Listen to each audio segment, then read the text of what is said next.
why we need to profile a press. It's a first concept because we've been told by ECI and the G7 group that we don't need profiles, that we just all we need is curves and use the standard profiles. But there are certain situations when this is not true. So if you are like conditions like UV ink or stochastic screening, using UV varnish, lamination, or conditions like low quality paper or recycle that do not align to any standard, it's much better to have a press profile.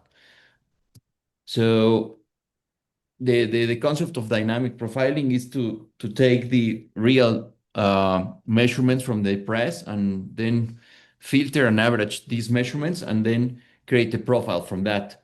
So it's an statistical analysis of the press, and contrary to the common thinking, this is more accurate than making a regular profile, making a, let's say, a perfect sheet that you scan thousands of patches.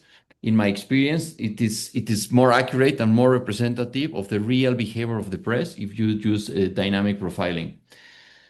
So the best way to do it is with a closed loop. But why to do it dynamically? Well, first of all, you don't need to make the dedicated runs, which is basically, it's clear for anyone, no?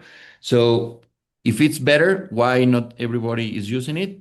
My thinking is because, as far as I know, only Alwan Hydra can do it, because you cannot make a profile from 60 patches or something like that with any other technology that is not Alwan Hydra.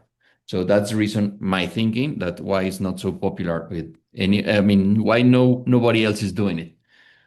So the concept here is that we have to take a Hydra chart and then put those patches scatter within the color bar of a closed loop system.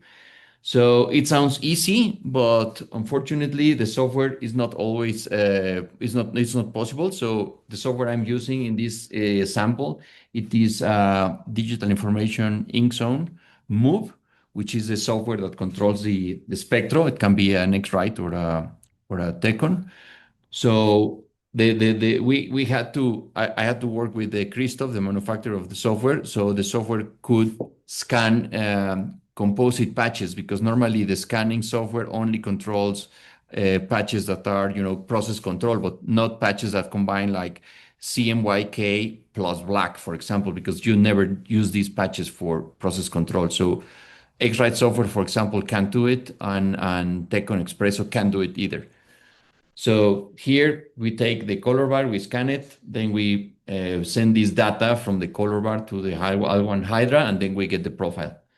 So just as an example here, let me see if we can. This is a movie. So this is to show what the real behavior of this average, how it works.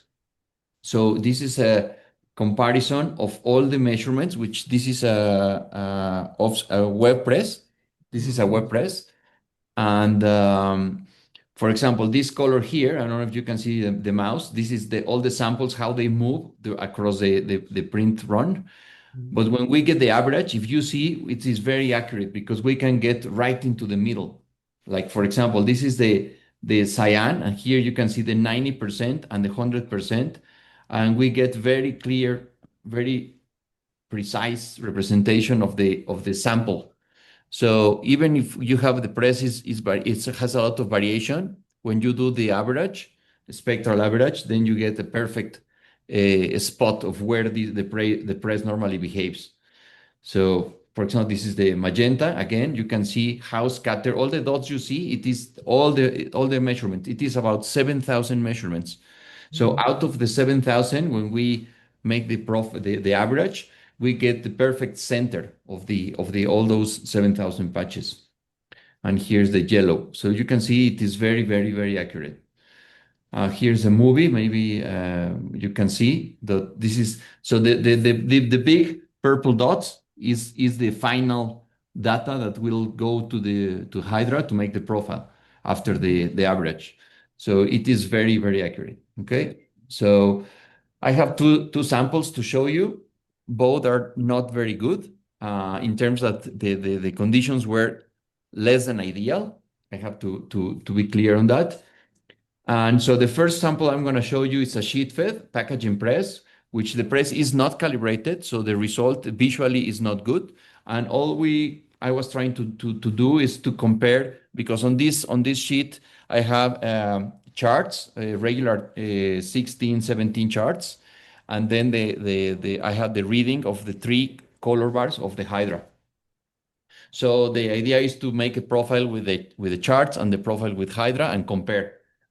And in my opinion, it's a very good results. So this is the numbers we got comparing again the profile made with the full chart against the Hydra profile.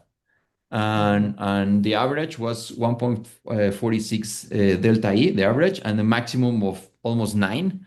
But this color was very dark color. And then after sharing this information with Radovan, with Ellie's help, Radovan gave me some advice on how to make a different sample set that should improve these results. So this was before that. Anyhow, here's the numbers. If you want to see the result, this is again comparing a regular profile against the Hydra profile. And here you have a picture of how it looks. The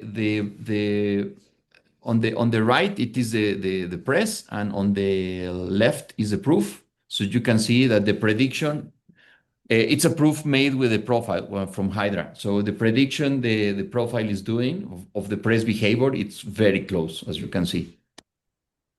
So here it's again visually. So please discard all the junk on the left, the right side of the screen. The very extreme, it is the dirt of the press. So we were not the blanket of the press was not in good condition. So we used only the center piece of the sheet. But even then, it is quite good, as you can see. So here's a sample. So I'm gonna. I don't know if I can stop it, but maybe you can see the one on the top is the proof, and on the right is the actual press. So even the grays, for example, that it is because it's not it's not calibrated, so the gray it's very reddish, and maybe in the video it's not so good, but I can guarantee you that on real world it looks quite good. So you can see the behavior of how the profile making a proof with the profile describing the press, it is very good, as you can tell. So it's even better than the numbers suggest. So and then I have another sample. Maybe the red, yeah, the press is not so the press is not so good, but on the other side, for example, you can see that it's the press, as I said, it is far from ideal, but even though on those conditions, the result was quite good. And then another sample I have, it's a web press. And again, it was far from ideal. This press was calibrated, but it being a web press, we are making an average of the top and the bottom. So this is reducing the accuracy because basically it's two presses in a single profile, as you can understand. So the profile was created 50% from scans from the top and 50% from the bottom. So the profile should represent the middle ground of both sides. And also, as you will see on the video, on one of the sides, the press had a very terrible oscillation on the magenta. So the density of the magenta was moving like crazy. So you will see on the next video that the oscillation of the press is much higher than the difference between the proof, again, the proof representing the profile made with a proof made with a press profile. It is more accurate. It is less variation than the press itself. So so here is one side. So let me run the video, and you will see how, especially here in this plate, this is a commercial. You will see. I show you. I try to the variation on the magenta. Please look at all the colors. The magenta is completely on not under control, but you will see, for example, these two sheets that we are comparing, it's very different, as you can see. So the variation on the press is much higher than the variation from the proof, which is the one on top, to the actual press. But in general, the color is very, very good, as you can see. And I guess this is far, but far from ideal conditions because this is, and then I have a video of the other side, which is, again, this is half of the accuracy, let's say, because it is an average.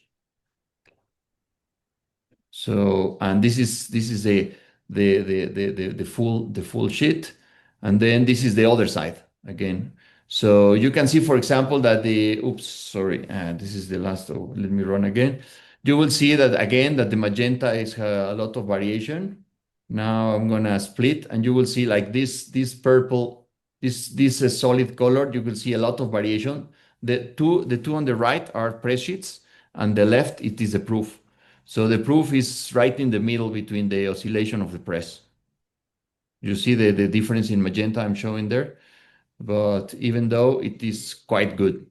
And so those are just two samples that I have, and I want to show you just to see the other side that for this customer doing cosmetics is very critical as those solid colors, and the proof was much more closer to the press. So this is the last slide I have. It is just to show the challenges. The challenges is to put the charts, the Hydra patches in the color bar because there is not so much space. So you have to run small patches. So in the case of the IntelliTrax or the Tecon, normally I go for like 10 samples per zone, and the Spectro is running a little bit slower. And then the other problem is that you end up with hundreds of measurements, and then you have to have a mechanism to average to filter and to average all this data. So in the case what we did, it is that Digital Information Inc. developed a tool to do exactly that. So it goes through the database, so you can collect like a per job or per sample period of time. You can collect all the data and request that it filters and parses the data and then make a spectral average and then outputs a single reading, which is the average of a period of time. So this is it.